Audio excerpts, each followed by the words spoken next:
we have someone in the Krida Center today who needs no introduction at all. Vishwanathan Anand. The name speaks for itself. He is this person who has wowed the world with his incredible chess. He is the one, I think every child who gets a chessboard has aspired to be the next Vishwanathan Anand. I know my boys did. And we watched with bated breath as he's literally wowed the world with his chess skills. But today we're not going to talk about chess. Well, we might touch on it a little bit, but we're going to talk about all the other games he played as a child and what kind of childhood he had before he entered the world of chess. So, Anand, have you ever played any games, or were you born playing chess? I have played many games. Okay. Of course, we grew up in a time when you didn't have infinite choices, but we were very creative in playing games and inventing games. And making up new rules for games. Making up new rules and so on. And so I have played Adupulyatam. I have played lots of these board games. Pallanguri. Of course. Okay. Who introduced you to those games? I think the family was just playing, or my cousins might have played and I might have joined in. Okay. Grandparents? It's one of those two. Grandparents as well. Okay. Mainly my grandmothers. Okay. But they also introduced me several card games and things like that. So it was a way to, if you visited them for the whole day, everyone understood you can't spend the whole day talking. You at some point games have to enter the picture. And but it was just fun. You could learn a game, you could play it without studying it or preparing for it. You just played it, and that was what it was. Yeah. And you say cousins. Did you have a lot of cousins? Yes. If you take both sides of my family, then I'm 25. 25 cousins? 25 cousins. Oh, wow. Starting 1935, the first one, and the last one in 1989. Oh my gosh, that literally spans 2-3 generations. Yeah, I mean cousins, but... Oh, that's so lovely. So it must have been fun growing up. And were many of them your age group, or? Yes, there are four about my age, and about 10 or 12 if you add a few years this way and that way. And where we play regularly. Yeah. So there are a couple of cousins both living in Chennai that I used to meet very often, and other cousins whenever they came visiting or when we were visiting. Yeah, and holidays were about cousins, wasn't it? It was always about getting together with cousins. Because then you tended to go and stay with your family, uncles and aunts. I mean, your parents stayed with their siblings, and that was very natural. Yeah.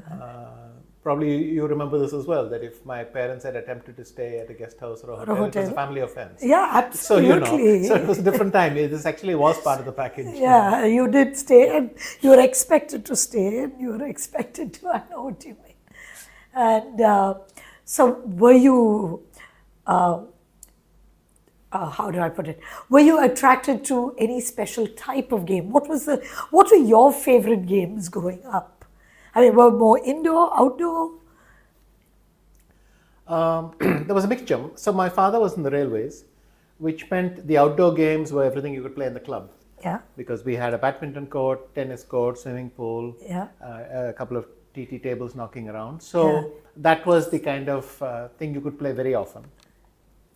Then there were the games that you spontaneously thought up at home and just played. Yeah. You could play them alone. You could play for both sides. Yeah.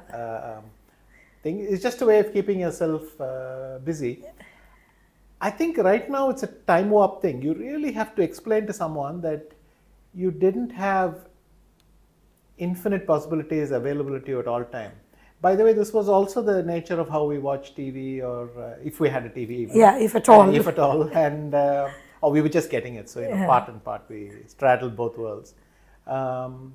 When you had to watch something at only the time that it came on, and you might not get a chance to see it again for a couple of years. Yeah, or ever again. Yes, and our attitude to games was very similar. You played a game when you happened to meet somebody else who was interested in that game, and then you just grabbed the chance, you played. there's no, because it was so sporadic, there was no question of trying to improve or measuring something. I mean, most people, our attitude to some games was to play the same bad strategy with such joy over and over again. I mean, there's no question of improvement because there are too few games to make that. Yeah. Thing. I like and- that bad and, you know, strategy with joy. Yeah, no, but we were so happy to try the same bad strategy, and the other person is also doing some equally bad strategy, so it doesn't matter. I mean, this is not about self-improvement or remembering a game. Absolutely. You did it, and I think for me that was the only big gulf. I played tennis, but at some point it was clear that I was happy to just play the same bad shot if it was, and a good shot if it was. I mean, I knew the stance, but it is what it is. Same with my badminton. You played, you felt good that you moved your arms and legs, and you tried to score You had a points. little bit of fun. I mean, if you got a point due to the fact your opponent played even worse than you did, then you were still very happy. It felt good. That's it. And you came back. Whereas with my chess, we were much more structured. Yeah. And I was actually trying to improve. So I would look at my games and I would know, oh, this game I played badly and I won nonetheless. And this game I played well and I can try to copy this. So it's a totally different attitude to things. Yeah. Very similar comparison. Once upon a time, we didn't measure how many steps we took. We just went for a walk or played some sport. Yeah. Now, you're looking at some parameters. But it's not that I'm against this, but these are totally different things. They're different paradigms, I know. Playing something with abandon and then monitoring and trying to measure it in any way changes that. Yeah. And those are two very different attitudes, but they were equally fun. And by the way, it's not like people were both stiff in those days. People managed to keep their brains busy very creatively. Absolutely. And we adopted. You just have to think of the number of new games that people thought up when they were alone. Absolutely. And that was the charm of it. So again, it's a frame of mind. I think if now somebody challenged me to play a game, let's say, Like Adipuliyattu. okay, I'll quickly brush up on the rules again, just make sure I'm not missing something, and happily play it. It's fun. It's still a mental challenge, even though it's not based on any study, but it's a mental challenge. So. And it's important, I guess, to have both those aspects, no? As you say, playing something where you're improving yourself, but also having this space where you play something, as you said, for the sheer joy of playing, and whether or not you improve, it doesn't matter. You just do it because it's fun to do, and having both those as part of your childhood was important, I guess. Yes, and in fact, from the sheer variety of games, you appreciate human creativity. I mean, my family was also very big on cards. Okay. We play very basic card games and so on, and it was a way of bonding for mostly my mother's side of the family, but it was a way of bonding, and that was it. So my father knew that if he had to bond with this side of the family, he had to play cards. So he became a big specialist as well. But the thing is, my grandmother would then teach us through 2 or 3 variants, and at first you're shocked. Like you're used to one set of rules, and then suddenly the rules change, and in a sense, your expertise in the other area has disappeared. So you have to start again. But then you realize a lot of these games you would never have thought of on your own. So it's fun to be exposed to that, and it You expands go from your there, thing. But again, it was you played the game, you forgot about it, and then you played it again, and that was the fun. Equally, like just playing a casual sport, a physical sport or mental sport, without trying to get better at all. That is a nice frame of mind. It's also very relaxing because every time you tell yourself, I've got to do something better, you're putting pressure on yourself, and there's some spontaneity is going away. And that's the pity, I think. And how and when were you introduced to chess? And when did you feel that it had to become the game in your life? I stumbled on my elder brother and sister playing chess. Okay. And they were playing it entirely in this spirit. Okay. They were not getting better at all. They were playing it entirely in this spirit. And I merely went and pestered my mother to teach me to play as well. So she taught me the rules, and then I'd play with my brother and sister, including some made-up rules, like if you give me stalemate, I win. The younger brother always, they concede the point, and that's it. And so, you win. This kind of stuff. But then very quickly, it was clear that I was fascinated by the game. So they put me in a club thinking, we don't have the energy to play with them all the time, but let's put them in a club. And once I joined the club, then inevitably you see other people trying to improve. How old were you when you knew you wanted to do? In chess, I'm already by the age of 8 or 9. I'm well. trying to become a better chess player every day. Okay. I mean, you finish a game, at least you're thinking about it and you think, this I should not do again, this I should do again. You know, Yeah. something is going back in. In chess, it was, I came to fun in a way from another angle, which is that in spite of getting better, the accidents and the everyday unexpected developments are what makes it a pleasant surprise. Yeah. And there's a joy in trying to be better, doing it badly. It's a joy in watching someone else attempt that. So you find it in a different way from someone else. But and nonetheless, I think it's good for us to force ourselves to do something out of routine.